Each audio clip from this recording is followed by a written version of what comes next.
Thank you.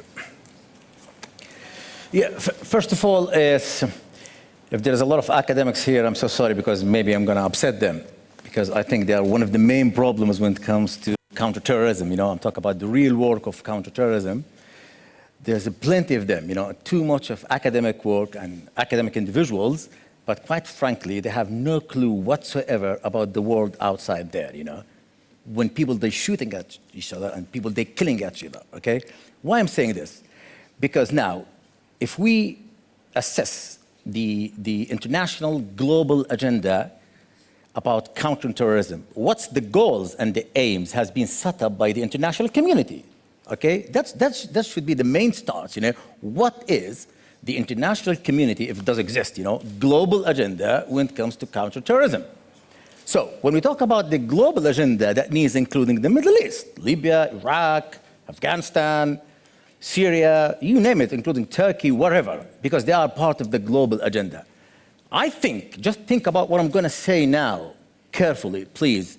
If you assess the message of the international community and the policies, okay, and the way how they execute what's so-called the global strategy, I think the message from the international community led by the US is you have to live with terrorism.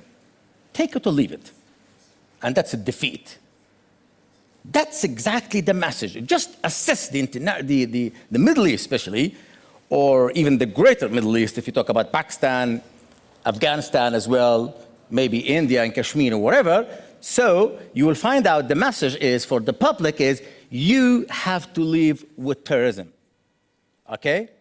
Because they failed, maybe, to get rid of terrorism, but there's a lot of theories, a lot of arguments around, especially in the West, about, okay, how should we reassess our goals? Oh, we have to be very realistic about us. Why? Because people, they think, you know, here comes the issue of academics, a lot of romance about counterterrorism.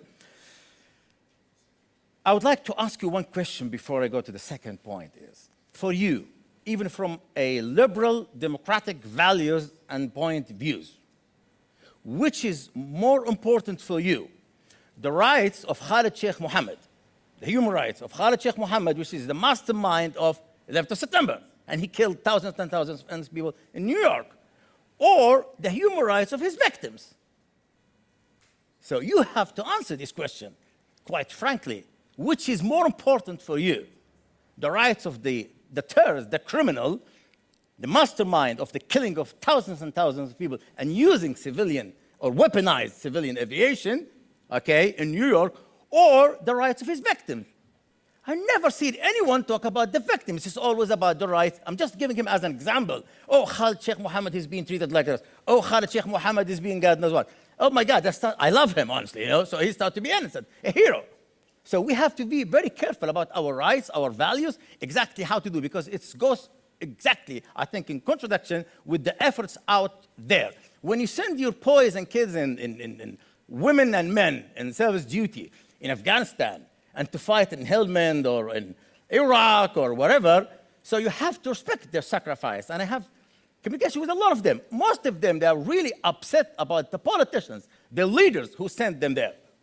Okay, because they need to get away when there's like failures. I'm so sorry, but I would like to be very frank about these issues because it's ongoing process. You know, it's a vicious cycle. You know, every 10 years we have another problem, another conflict. But guess what? We have more terrorists. Can you explain this to me? We have more terrorists now. It's not the first time. There's a lot of effort, billions and billions has been spent, not just in Iraq, I'm talking about like globally. How many times we've seen like Western leaders appear on TV with nice suits and nice ties like myself, and they said, okay, mission has been accomplished. Oh, there is no more, oh, Al-Qaeda has been destroyed. How many times we've seen this? But is it really the reality? No, no. We have the latest version of the jihadi groups, which not just Al-Qaeda, just the development of the jihadists or the Islamists, if you like, and to be like honest about it. And the mother source of all these issues is the Muslim Brotherhood. I know it's not like a fancy phrase now, or more like it in the West now, especially in America and Britain, I'm so sorry, because they think now, which is a disaster for me and most of the region in the Middle East, they think the Muslim Brotherhood is the solution. Okay? This is a real, I'm going to say hypocrisy, I think. Because who is the first organization in the modern history of Islam created a special branch just for one purpose, to kill, assassinate, blow up people? They killed the Prime Minister of Egypt, okay, 1947. They killed the judge. They attacked the government. It's the Muslim Brotherhood. And the ideology now has been developed from one generation to another. Here's the war of ideology. It's Sayyid Qutb ideology. And guess what? He's not like a part of any social party or liberal. He's a leader of the Muslim Brotherhood. And still, now one of the icons. So that's exactly the real strategy to counter terrorism. If you talk about ideology, we have to start from the Muslim Brotherhood. Because Islamically, even from a fiqh perspective, the classic fiqh, you cannot appoint an idiot as an emir, which they call bay'ah. In the West, and from liberal values, we talk about democracy and elections. People, they elect someone, even if he failed, then you have a chance to remove him from power or whatever. But these guys, they believe in bay'ah. They developed the bay'ah in a very isolated context, so to give power to someone, maybe Zarqawi, Zawahiri, Bin Laden, Baghdadi, whatever, and then said, yeah, this is the emir of the Muslimin, so he has the right to order the killing of anyone. Bin Laden, on behalf of 1.5 billion, falsely, he claimed acting on behalf of the Muslims, he launched a war against the United States of America. And guess what? He didn't fail, because he managed to brought America to the Middle East with tens of thousands of soldiers to fight there. That's a success, and we have to tell people the story. Why? Because we failed. We failed how to come up with a very sound, effective strategy. And what is the strategy should be? Not like a lot of people now, they're arguing with a very soft talk about terrorism, and they said, okay, military is not the solution. No, it's not. Military is the solution. Yes. Problem is of over-militarization, which is a different issue. Over-militarization, that means someone, a politician, seized an opportunity to do something else, has nothing to do with counterterrorism, like invading Iraq 2003. So sorry, you have to accept this. It has nothing to do, because the operation, when it starts in 2011, the US managed to destroy Al-Qaeda in Afghanistan. Yes, at the first 2 months. They managed to kick them out, it destroyed them. And then, all of a sudden, before the diminished accomplished, as has been claimed, they just turned to Iraq. And I am sure you are educated more than me, because you are from the West.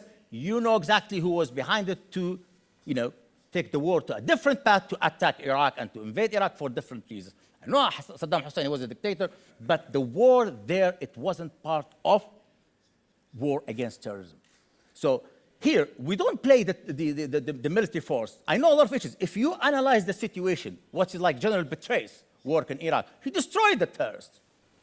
You don't know the details, how difficult it was just to identify the targets, people in certain neighborhood, and to get all their names. It was a very successful, sophisticated operation, and he was successful, 10 out of 10. Even Buka prison, now it turned out to be like a disaster for the Arab world. But the way how it's being created at the first time, I believe it was a very successful intelligence operation to counter terrorism, okay? But always the politicians, which is Western leaders, acting on behalf of the free world, they screwed up, excuse me. So I will leave it there. Military is the solution. Counterterrorism, especially from ideological point of view, it should start from the source of all this problem. That's to prevent, which is the Muslim Brotherhood. And just analyze the situation now in Libya. They created for us something called a Durua, which means shields. Why? Because they've been advised, don't never ever appear with a militia arm. Let the other people do your dirty work, but just use this cover. The same thing in Syria, okay? That's the Muslim Brotherhood tactics, and I am sure a lot of Western intelligence service, they know that. They know how deep the Muslim Brotherhood involved in military actions. So please, you have to think about my message is, your message, talk about NATO, EU, whatever, your message to the Middle East is, think about it, you have to live with terrorism. Thank you.